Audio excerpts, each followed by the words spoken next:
We find the key to the formula. We figure out how can we talk to our parents in a very specific way so that they accept us. We learn to this conditional love that our parents don't realize that it's coming off as conditional.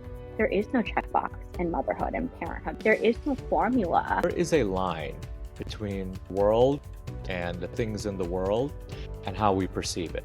Just by answering those three questions, your partner will get so much insight into what you're prioritizing. Girlfriends say it all the time to one another, oh, let me know if you need anything. But are we really being clear in how you can help or how you want help?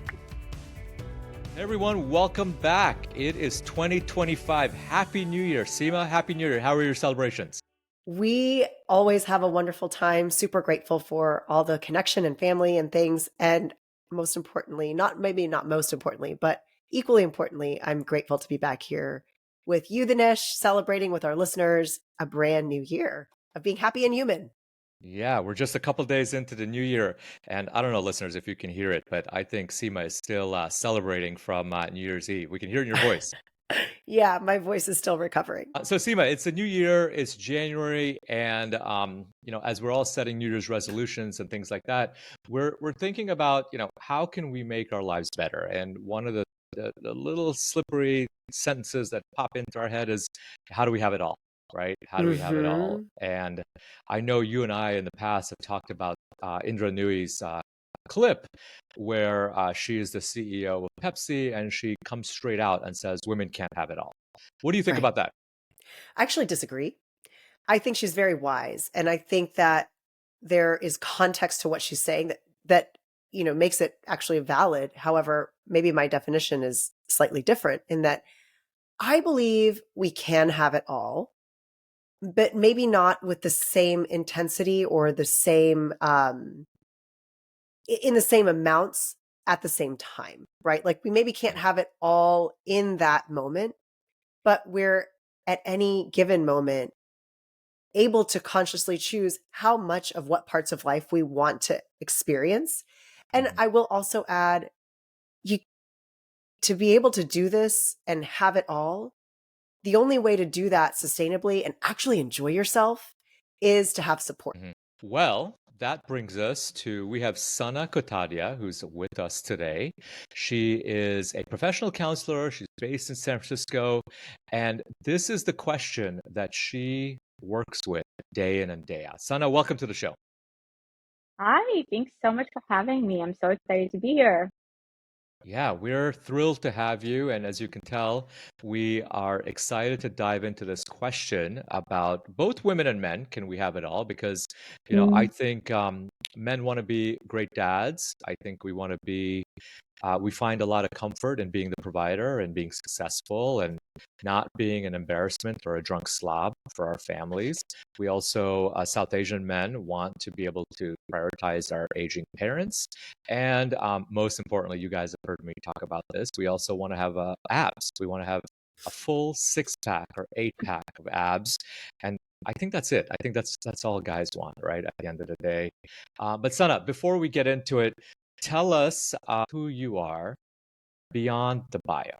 We know what you do professionally. Who is the real Sanah Kotadia, and why is she here with us to help us understand what things like perfectionism is, the standards we hold ourselves to, and how both men and women professionally, and especially women, could be happier and human and live better lives? Yeah, I am a new-ish mom. I have a baby girl who's about to turn 1 in a couple of months here. Thank you. And before being a mom, I've been a therapist for a while now, and I used to have a good amount of moms on my caseload, and I found that working with moms pre-parenthood, there was always this sense of understanding or what I thought was understanding and supporting and guiding and listening.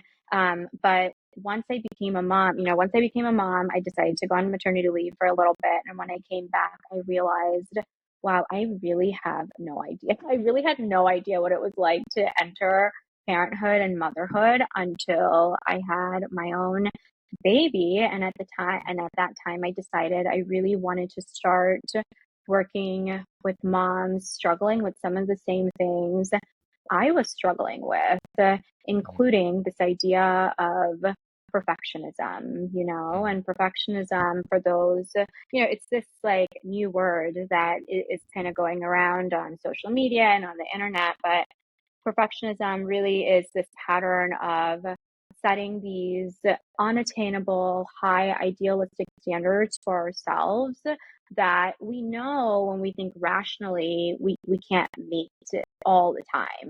Yet we tend to have this narrative in our mind that no, I am different and I need to meet certain standards. So whether it's a combination of how you show up as a parent, how you show up as a daughter or a son, how you show up as a partner, how you show up as an employee.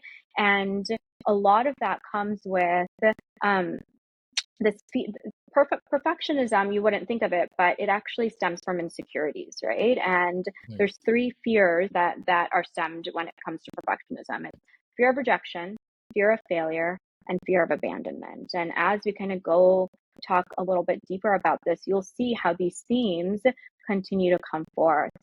Another really big pattern that comes forth in perfectionism is this all or nothing thinking. If I don't show up in a very specific way, if my presentation doesn't go a very specific way, if my husband isn't just as proud of me, if I don't show up as a very specific type of mother, if I'm not always available for my parents, what does that say about me? Am I a failure? Am I able to make mistakes? What does that say about the value, the worth, and love that I deserve and when I talk with my clients, I work more with mothers and women, but like you said, Dinesh, this goes for all of us, men as well. Your story reminds me of back when I was a fresh doctor out. I think I was like 25, 26. And I was seeing this child who in my mind was old enough to be able to swallow a pill. They needed medication. I prescribed it. And the mom got quite upset because she was like, this is a pill form. I can't give this to my child. And I'm thinking, in my naive, experience of things, I was thinking, just crush it up and put some like juice in it or some honey, like not a big deal. Right. But as a parent now, having coming through and seeing, and I'm reflecting on that, you can see how, there's a lot more to that story, because from the mom's perspective, even there's this responsibility that she has, and, getting her child the adequate care that she needs and all of this other stuff, right? So it really does change your perspective once you become a parent. If you don't have children of your own, not that you can't appreciate those experiences of people that do, but there is a new found nuance, I guess, to that experience that you begin to understand, because physically too, you've gone through something that you didn't before, right? You've created, there's hormonal flux, you're physiologically different. And even for dads, it is real, right? The physicality of being a parent is real. So I love that you talk about how perfectionism can kind of come up and what that looks like. How are you seeing this unfold, particularly for your South Asian clients? Yeah, I find that the South Asian clients, and I found that though I'm South Asian and my experience is South Asian, the clients that I serve, whether or not they're South Asian, they have there's very similar themes that come up, right? So when we're talking specifically about high achieving women that are now in parenthood, I find that high achieving women, and this probably goes with men as well, but specifically with women, that term high achieving, that has been practiced our whole lives, right? Especially millennial women, when majority of us South Asians are immigrants, first generation immigrants. We were either born here and our parents brought us here, or our parents brought us here and we were very, very young. For me, I was born in India, but came here when I was in second grade, and my brother was just a couple of years old. So when we identify ourselves, so we identify with the immigrant culture, we also identify with the obvious, Western mainstream culture. And so our whole lives, millennial women have been told, hey, you have to make our migration here worth it, right? And the way you make it Mm. worth it is by making us proud. And how do you make us proud? You make us proud by getting a good education, not only just in high school, but you go to undergrad, you get some sort of grad school degree, and you make a ton of money so that we can say, yes, I'm so glad I left my support system, my family, my culture in India and Pakistan and came here so that my children could then thrive, right? And so as daughters, we do that. We find a formula, right? We find the key to the formula. We figure out how can we talk to our parents in a very specific way so that they accept us. We kind of turn to this conditional love that our parents don't realize that it's coming off as conditional, but a lot of high achieving women have that same story of my parents really needed me to break the cycle, to be the first one to go to college, to be the first one to be a doctor, to be an engineer. And then we find the formula in high school. We make sure that we graduate in a very specific type of like top 10%, top 5%. Then we go to college. We find out what we want to do. We go to grad school. We become professionals. There's a formula for everything. There's a checkbox for everything. And then we're okay, it's time to have a baby. There's a formula to that too, right? There's fertility treatments. There's ways to check for ovulation. There's ways to have pre-parenting classes to make sure there's books to read. So we're checking another box right there. But then this baby comes and there's no formula for this baby. And there's so much disengagement right there because now we don't know what to do. And day after day, night after night, sometimes there is successes, right? Maybe you are able to breastfeed, or maybe you knew you wanted to formula feed and you do have the privilege of getting a night nurse, or you do have the privilege of having a husband who has paternity leave. And so there's little check boxes, but as a whole, there is no checkbox anymore. And so that fear of what does this say about me now? What does this say about me as a mother? And I'm a woman, so I'm supposed to know how to show up as a mom. My mom knew what to do for me, but in actuality, no mom really does. We're kind of doing it as it comes. And even if you have 5 kids, every child is so different. So now we're having to recognize, ground ourselves, and somehow be okay with this brand new way of living and thinking that there is no checkbox in motherhood and parenthood. There is no formula to figure out. And that can feel really draining and scary. I'm still surprised they handed me a baby without an instruction manual. The car seat came with an instruction manual. I went to the fire station to install my car seat because I couldn't do that, but I could walk out with a baby, and that I'm supposed to know.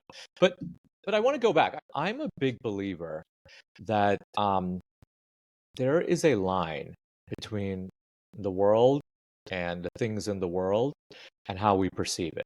I think there's all of us, we attach meanings to things that are said or that we're exposed to. You know, your mom or dad could do something and you could attach one meaning to it, and your life goes on another way, and you can attach a totally different meaning and your life goes another way. So you talked about this formula, and as women who were, or even men, that we've moved here to justify the migration, right? As you said, to the United States, and the education and the opportunities that all came from that. How much of that is a meaning that we're attaching? We're not assigning merit to it, whether it's a right meaning or a wrong meaning. But how much of that is a meaning that we're attaching versus what is really what our parents are trying to convey to us? Because I wonder if parents are intentionally putting that pressure on us, or it's something that we're internalizing. Because if it's the latter, then we're empowered to assign a new meaning or navigate our life through a different lens. Yeah, I think it can be a combination of both, right? I don't know how much you guys know about attachment styles, but our attachment styles are created from 0 to 3, and our attachment styles are created based off of the messaging we receive from how our core family, our parents, our siblings not only treat each other, but also treat us, right? So at a very, very early age, our brain is starting to gain data on what is considered emotional safety, and that's how attachment styles get created. And that's a whole different conversation. But bringing perfectionism and even people pleasing and boundary setting into all of this, we our little baby brain is noticing, right?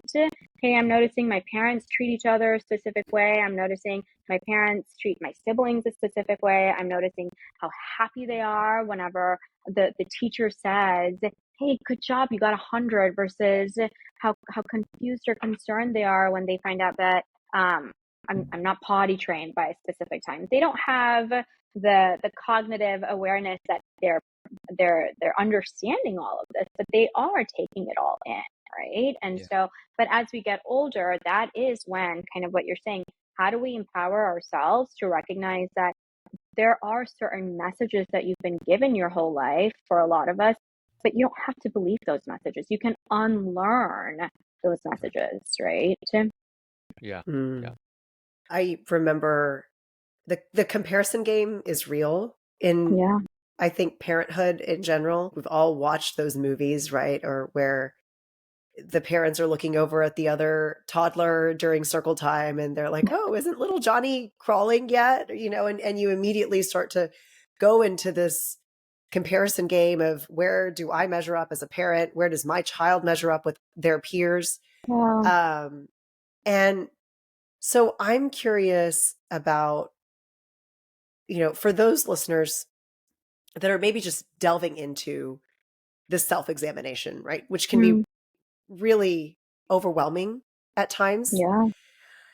How do we know that we're exhibiting some signs of perfectionism? What are things that we can look for to recognize, like, oh, I'm experiencing perfectionism or the desire to control in a way that is unhealthy, or maybe not serving my ability to create meaningful success while leaving the stress behind. Yeah. One pattern that comes up is this pattern of extreme guilt and self-criticism, right? All of us struggle with guilt and criticism. That's not the issue. The issue is how often are we being nice or mean to ourselves? How are we holding certain expectations for ourselves versus others, right? When it comes to guilt, asking yourself the question of, did I actually do something wrong? Did I hurt somebody? Did I hurt something? Did I lie? Did I steal? Or was this a misunderstanding? Or was this just what I thought society or people needed out of me, and I didn't meet their expectations or my own expectation? Is there a need and reason for guilt behind it? And what I find with perfectionism, or with people who struggle with perfectionism, is that majority of the time, nothing wrong has been done. We just haven't reached that perfect, unattainable, idealistic standard in that realm of our life. And so we are we're just being mean to ourselves, right? Another example, and this happens with a lot of people, but mothers specifically, overbooking ourselves, right? Over scheduling things. So if you're at home with the baby, if you're a stay-at-home mom, or if you work from home, or even if you go into work, it doesn't matter. Are you allowing yourself to rest? Are you allowing yourself to recognize that you are human before anything, and your productivity level, or the amount of just tasks and goals that you get done in a day, does not correlate to your self-worth, to the amount of love that you deserve, or to your identity, right? Another one is avoiding new experiences out of fear, right? Fear of making mistakes, fear of letting others down, fear of rejection in that sense too, right? Moms specifically, they struggle so much with something like traveling, something like allowing babies to go to daycare or hiring a nanny. No, I gotta do it all on my own. What does that say about me if I try something new and it doesn't go the way it's supposed to go? I'm the mom. I should have known better. Why didn't I catch this earlier?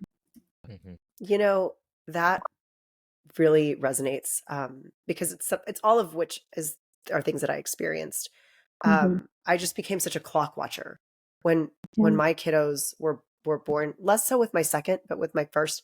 I remember just carefully, each minute had to mean something, and it was just draining and taxing, and it led to some pretty unhealthy behaviors. It really was the fear, like, for example, it's okay if you don't get them down on time, especially when they're newborns, right? There's that fine line of they're not tired enough to go to sleep, but then they're overtired. And so missing that window, and you're thinking to yourself as a mom who's thriving on needing that predictability of schedule and routine, so that, okay, once baby's sleeping, now I know I can go wash dishes. Now I know I can go do the laundry or take a shower or take, a nap or whatever it is that I need to do. And I just think to myself, I remember having those experiences of other people telling me it's okay, you can relax. And in my head thinking, you don't get it. You don't understand, because now my baby didn't get to bed on time, and now they're overtired, and none of you are rocking the baby. And you tend to put this weight on yourself that honestly, it just felt so crushing. And to come out of that was a lot of work. It was well worth it. And I'm so happy that I did it. But just to sort of acknowledge that those feelings feel so real, especially when you've got a crying baby and you're physically exhausted, and maybe you still have a C-section scar, and maybe you've got a clogged duct that you're trying to actively nurse out. It gets really, really heavy. So what are things that what would you say to people who are in situations like this, maybe not even in the newborn phase, but other phases of life, potty training, my kids in middle school, right? There's whole other issues that come up with each life stage. What would you say to people who are thinking to themselves, oh my God, I'm messing this up so much, I cannot get this right? Well, a lot of what you just said had the pronoun I in it, right? Yeah. I got to do this. I'm going to be the one rocking. How do I get out of this? This feels like this is never ending in my life. Yeah. And that is the key here, right? Acknowledging that it is totally appropriate and you need support. And for everybody, support looks very different, right? Absolutely. If you're in a healthy marriage, then your support needs to be your partner, right? And that's something that women, I see this across all ethnic lines. Women have such a hard time asking for help from their husband. And majority of the women that I talk to are in marriage. They're in happy marriages. They're in healthy marriages. They're not in toxic marriages in this situation. It's people that have chosen their partner in their late 20s, early 30s, or early 40s. It's not our parents' generation that I'm referring to yet. Again, going back to that learned behavior, because we've seen our mother's generation have a tough time asking for help or deal with rejection with partners. Right. We are also now afraid of that, right? Yeah. And so that is something we really work on, this idea of what does it mean to ask for help? What that could script and sound like. And if it's not your husband, for whatever reason, they're traveling, you're a single mom, they're just not available, who is your support? And what does that look like? And what is stopping you from asking for support? Right. And a lot of times the answer to that question is going back to fear of rejection, fear of failure, fear of abandonment. And though when we say that narrative out loud, the fear isn't like, oh, my husband's going to leave me if I tell him I need help, but it's that fear of, what does that say about my worth now as a wife? Did he sign up for this? I knew what I was signing up for because I saw my mom go through this. I've been told my whole life. I've seen movies and read books about this, but has he? What does that say? And it's all very subconscious, right? Majority of us have these conversations with our to be partners about, do we want to have kids? What is our parent, not even what's our parenting style, but we're going to do this together. And it's not going to look the way it did with our parents. But when it comes to actually follow through on it, I find that there's still that fear. Yeah. And even just being clear about what you need help with. I remember Oh yeah. Manish was like cleaning up the dishes because he knows I love keeping things tidy. And I remember thinking when my kid was born, like, I just want him to sit with me, and he finally saying that after like a week of just slogging through it, and then he's just like, oh my gosh, if I had known that that's what you wanted and you would be okay with me leaving the dishes, things change, but it does. I think you bring up an excellent point of, we actually do have support that wants to support us, but we just have to figure out how to ask and figure out what it is that we need, so that we can get that help. Yeah. Yeah. Yeah, I totally agree with a lot of that. But let me ask you, Sana, like sort of a complex question. So let me ask the first question. Um, we identified this demographic. It's not our parents' demographic. It's this South Asian woman that's generally representative by the two of you on the screen, right? As well as, our friends and things like that. If I randomly went into New York City or Chicago or San Francisco and I picked 100 women that meet this characteristic type, I lined them up and I asked them, do you have all the support you need? My feeling is that a majority of them would say no. Do you agree with that? Yeah. Right? Okay. So if that's the case and a majority of them would say no, and we've identified that it really comes down to something that's internal, right? You have to look within. It's a fear of rejection, fear of abandonment, fear of what was the third one you said? Failure. Fear of failure, right? What is the solution as women who are listening to this, or men who are listening to this, who what can we say to them to move past this hump, right? Because I know Seema mentioned that when she was experiencing young children, she had all these feelings, and now your children are 10 and 12, right? So we're a decade past that, Yeah. and we can look back and say that. But what do we say to the mom or the dad who is in 3, 4, 5, 6, 7, 8, 9 years old of kids, and we can probably make an educated guess that they're likely to say that they don't have enough support, or there's likely an acknowledgement that they don't have support, um, to go out and get that support. How do we? What is the solution to that? I would, one of the first questions I would ask is there any data to prove that you are not receiving, like that there are people who want to support you, right? So exactly what Seema said earlier, right? Majority of us, we're privileged enough to actually have, the quote unquote village and the support system.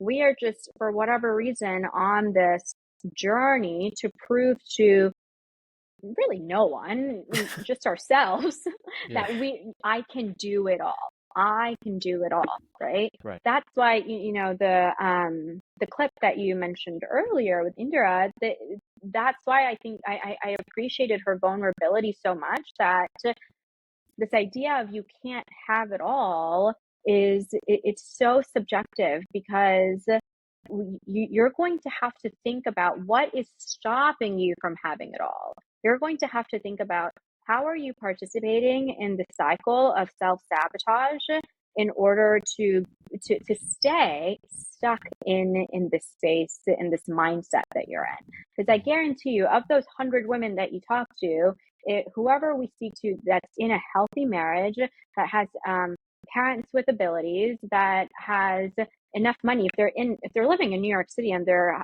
professionals, they have money, are they doing the best they can to ask for support? Yeah, just a quick question. Is it that they are not asking for support, or is it that they haven't acknowledged that they need support, right? Because a lot of times what I've noticed is that I don't even know that I need support. I think it can be both, right?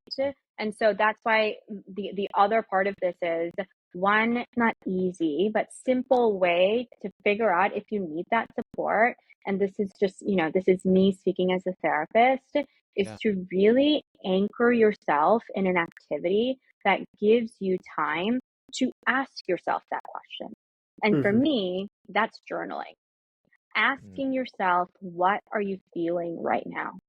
And if that is, I feel frustrated, I feel scared, I feel lonely, I feel joyful, I'm filled with gratitude, the why behind that, right? Mm. So many times, perfectionistic personalities or mothers don't allow themselves to slow down and acknowledge out loud. They're feeling it inside, right? We're feeling it, whether it's because we have like these knots in our stomach, we have a headache out of burnout and exhaustion. When we look at our husband, we just like want to just like continue to glare at them until they until they acknowledge the glare. I hear it all the time. So it's both ways, right? It's Yeah, both yeah. of those things that you said. We have to give ourselves time to acknowledge it and a way to acknowledge it, and recognize that if I'm acknowledging that I need support, that does not mean that something is wrong with me. That Yeah, does yeah. not mean that I'm walking towards failure as a wife, as a daughter, as a mother. That is what being human is all about. And the Mhm. other part of, are they asking for support? I think a lot of times women do ask for support, and they're not given the response that they were hoping for, right? Mhm. When it comes to consistency, when it comes to initiative, when it comes to being proactive. And when this comes up in my session, which is on a daily basis, hey, I did bring it up with my husband, or I did bring it up with my mom, but nothing's changing. Or they did it once or twice and now we've kind of gone back. That's when I encourage my client or whoever I'm speaking to, do it again. Do Mhm. it again. We have to hold our, just like how if you were talking to an employee and if they were coming to work late, you're not just going to ask them once and then, oh, they're not showing up, and then we're just like, oh well, I mean, I tried a couple of times and I don't know Yeah. what to do, this is so frustrating. You're going to do it again.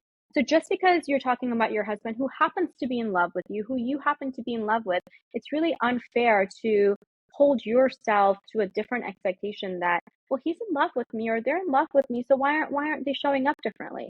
Well, they're not showing up differently because they're not you. They obviously, and Dinesh, you kind of mentioned this earlier when we were talking, they obviously have just a different perception of either how hard or easy it is to ask for help, what it means to receive help, and what even just like what communication is. And I will say, as women, sometimes we think we're being clear and we're not.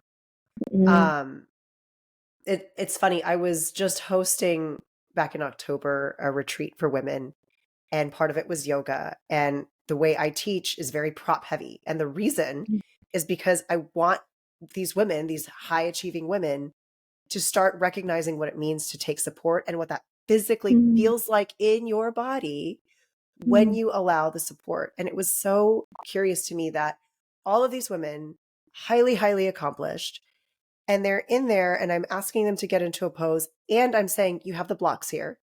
I want you to use the blocks. Here's how to use the blocks. Here, you're being encouraged to use the blocks. Here's how I, the instructor who's showing you how to do this, is using the blocks. I'm demonstrating it. And every single one would not take the blocks, would not bend their knees, would not mm, come out of the pose just a little bit to allow their bodies to feel ease. Mhm. And, we think what just kind of building on what it is that you were saying about consistently going to that place of ease, using that support, it is a repetitive process. And as the weekend progressed, I started to see how, okay, like maybe one of them picked up the block, maybe another one picked, but in that, every single one of those women came back and said, I really thought I didn't need it. I really thought I didn't need the mm, support. I didn't know how good it could feel to have the support. And mm, and that was really just so eye-opening for everyone, right? To have that acknowledgement in the group. And it just sort of brought me back to when we ask for support, what is the messaging around that, right? Mhm. Are we being told, girlfriends say it all the time to one another, oh, let me know if you need anything. mhm, But are we really being clear in how you can help or how you want help. I'm struggling with laundry. I am really not sure, I've got this weird pain in my hip that when I lift the baby, like it would be helpful if, XYZ. It, there's so much nuance that we can sort of pull apart. But I think oftentimes, especially when we are stressed, Right. we think we're being clear about what it is that we want and how we can help, get help. But maybe we're not. Maybe we're saying it to our husbands and they believe like, oh, I thought you meant just that one time. I didn't realize that you're chronically having that hip pain. I didn't realize that you are consistently feeling X, Y, or Z. So I know one of the things you talk about with your clients is strengthening communication within their relationships. So what would you say, or what are things that you sort of build on to help people recognize when they are in need of support, allowing them to communicate that need for support clearly and to kind of rebuild um, potentially strain in a relationship because of something that's happening? Yeah, so a few things come up, right? So one, the story that you just shared about the yoga blocks, it's such a beautiful analogy towards just in a marriage, vulnerability and Yeah. safety for vulnerability. Like, oh, I didn't know that there would be judgment if I used the blocks, right? Or I didn't know there would be judgment if I showed up and shared with you that I am not enjoying parenthood, or I'm afraid that because now that there's this baby here, what if we fall out of love, or I miss physical intimacy, or I feel like you don't have fun with me anymore. Those words, as I say them out loud, I'm saying it very easily, but when we're saying them to our partner, that fear of rejection, fear of failure, fear of abandonment is right in front of our faces, right? And so I think practicing reminding yourself that the person that you chose to marry, you guys got married, you guys chose to have kids solely because you guys are on the same team. This person is not against you at all. This person literally, just like how you did, literally chose to spend the rest of their life with them. Literally, just like you chose to bring babies and kids into this world with you, nobody else. And I say it with such like specificity because, like you said, in that moment when we're so nervous to bring up whatever topic that needs to get brought up, we're so afraid of rejection. We're so afraid of dismissal, right? So I think first thing is remembering that you and your partner are on the same team. Two, practicing vulnerability. And we do that by having weekly check-ins or even daily check-ins, depending on kind of where your marriage is at and with the amount of strain there is. Daily could be totally fine, and it can be very, very simple, right? 3 questions, and you can go as deep in it as possible or keep it at surface level, depending on time, depending on emotional engagement, all of that. So what's one thing that's working? What's one thing that needs improvement? And what's a compliment that we can give to the other person? Mm-hmm. Just by answering those 3 questions, your partner will get so much insight into what you're prioritizing, right? And then 3, this is a little bit deeper and requires, more of the first 2 to be practiced and then going to 3, figuring out how you can hold yourself accountable with your own non-negotiables, right? So if your non-negotiable is, hey, by the time, so like in my personal life, my husband goes into work an hour and a half away, 3 days a week. By the time he gets home, it's 6 p.m. I have to jump out. Like I am done. Like no matter how great of a day I've had with the baby, like I need to be in my room for 10 to 15 minutes alone. That's a not, and I found that on the days that I skip that non-negotiable, I am not kind to any of us, to him, to me, and I'm ready for the baby to go down. So I don't show up as my best self, right? Figuring out what are your non-negotiables. You can't have like 20 non-negotiables. It's just, again, that's a little bit of self-sabotage, but what's 1 or 2 things that brings you to the level of your best self so that you're kinder to yourself.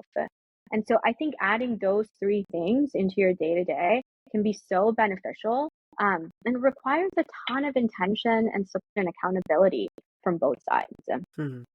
What you said really made me think of something, and I'm going to ask it in a way. It's a little bit repetitive what Seema asked, Mm. but I think the way I'm going to ask it is either going to have all the guys cheering for me and all the women hating me. Okay. In your work, in your clinical work, do women push away support?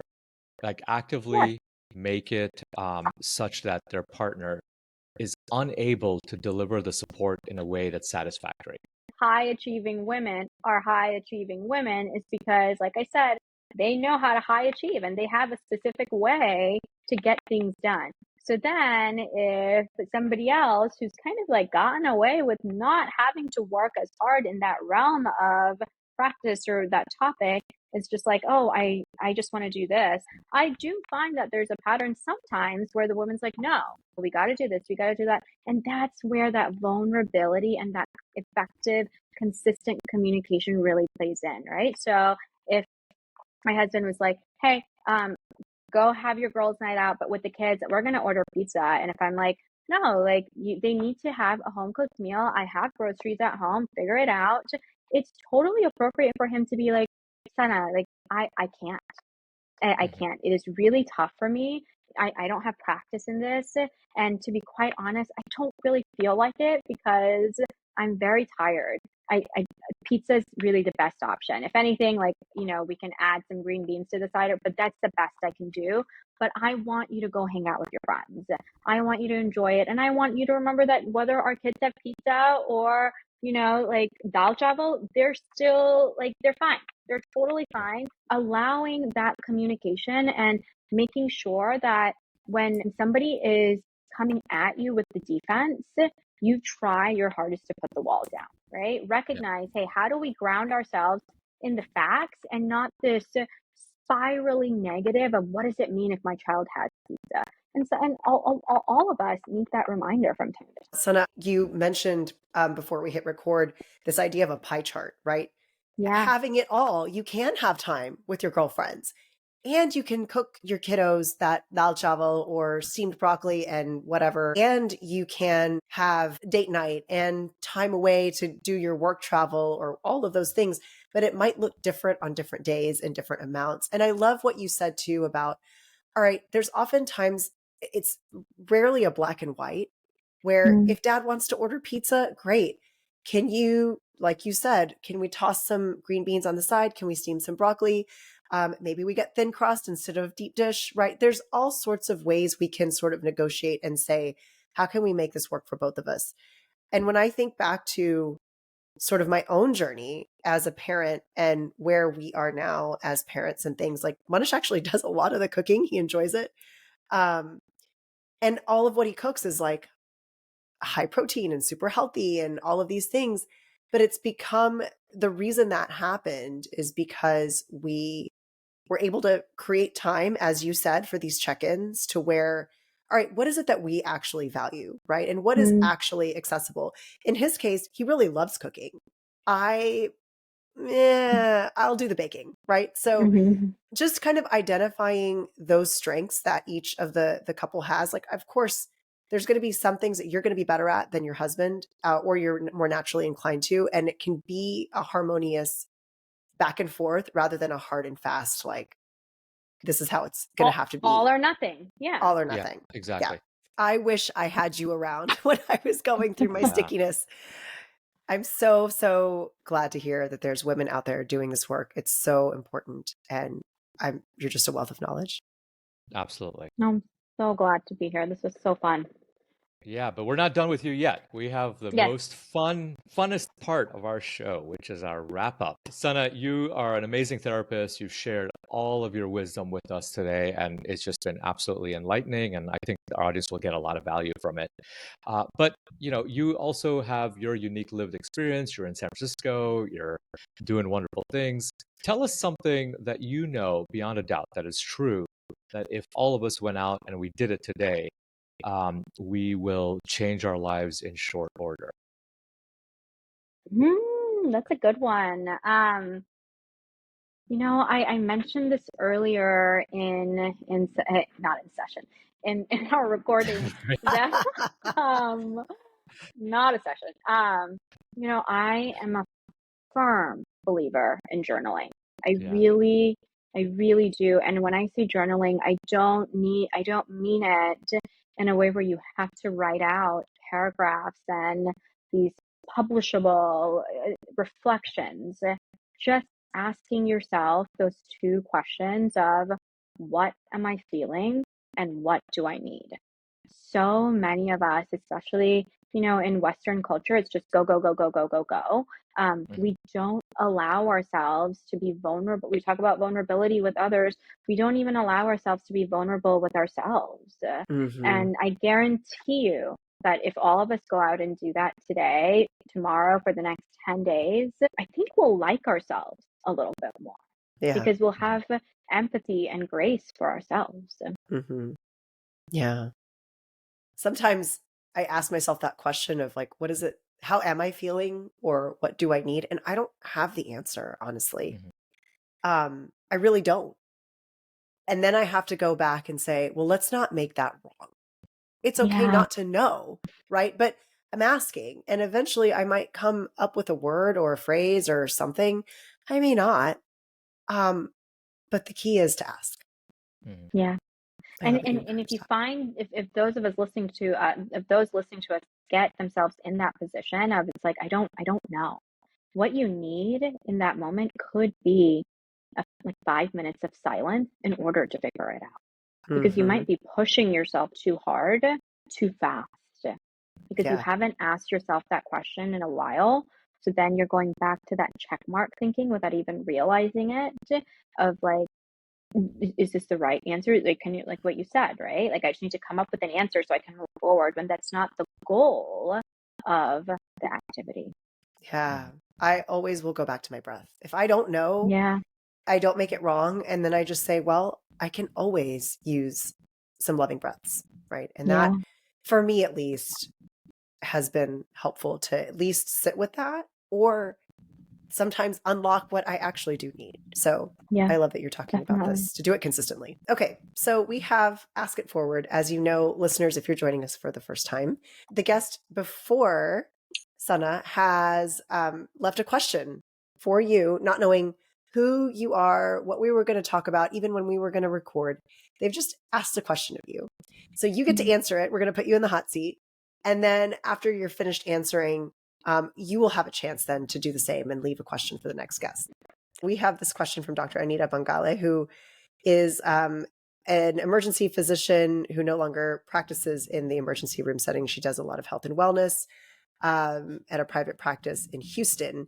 And her question to you is, what is the most impactful compliment you've ever received? It really means a lot to me when people, my job is to be a therapist, so that it's different. But when people in my personal life approach me, and after, time spent together, they tell me that they just enjoyed my company.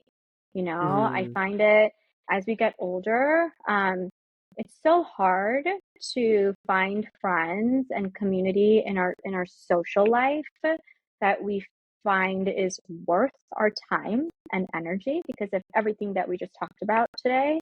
And so when we live here, majority of our community is back in Texas.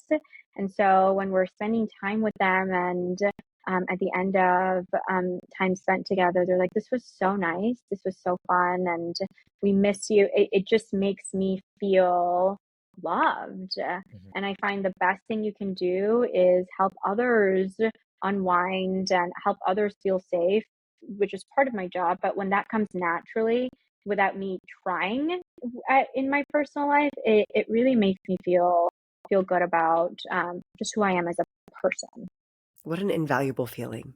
So good. Yeah, it's so sweet. It's so sweet. And compliments like that, you're not like, how did I make you feel today? Or I guess I say that in sessions, but I don't say that to my friends. That's good. Well, it's wonderful. Hopefully we made you feel happy. Yes. Oh my gosh.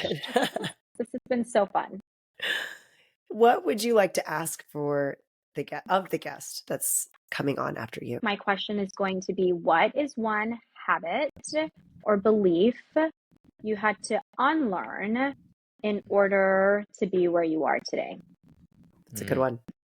That is a fantastic one. And listeners, we will always encourage you to reflect on these questions for yourselves, or even add it to Sanah's three question check-in here and have a point of conversation. You know, sometimes when you see those movies and things where the parents finally go out on a date night and they're like, okay, we can't talk about our jobs and we can't talk about the kids. And there's this blank silence, right? So use the happy and human questions to really create some meaningful conversation. Yeah, I agree. And it's actually really timely because I just saw something that said, you know, for something new to come into your life, you've got to let something old go. And I think I was actually contemplating like a very similar question. So I'm glad you shared it. I think it was good timing. We're so glad that you came onto the podcast and you shared so much of your wisdom and what you are working with your clients in your sessions and even your experience. So there is no way we can thank you adequately. But here at the Happy and Human podcast, we try to show our gratitude and on behalf of you, try to express our thanks by making a contribution to an organization that you care about. And that allows us to highlight and raise awareness for that contribution, but also in some small way make a showing of thanks on your behalf. So what we'd like to give you the floor for an organization you'd like to share with us. Yeah, I think the charity or the organization that I really value is called Postpartum Support International, and they do wonderful work for pregnant women and postpartum women and parents struggling with mental health concerns. They have free resources online, they have peer support, they have a hotline that you can call, they have online groups that you can join. They're just doing a phenomenal job in educating parents. Yeah. I love that. And I love that our audience I haven't heard about this organization, so I'm really honored to be able to learn more about it. And I'm excited to support the people who get help through this organization. Thanks for sharing. I know you've offered just a fraction of all the amazing support and knowledge and insights that you do have actually at your disposal. And so I want our listeners to understand where they can find you, how they can work with you, how they can connect with you. You can just find me on Instagram at Balanced Minds Therapy, or my website is balancedmindstherapy.com. I try to be pretty active on Instagram, so my Instagram does a pretty good job, I believe, of mirroring the clientele that I work with, what I value in therapy, my therapeutic approach, what we try to just not solve, but help through therapy. And so, and a lot of it is, you know, perfectionism, people pleasing, mental load. Amazing. And you work with clients one-on-one.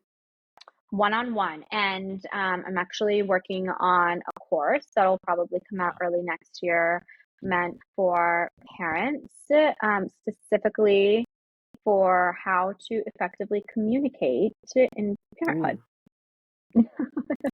Talk about a great course to have in your back pocket as we navigate 2025. Thank you so much. Yeah.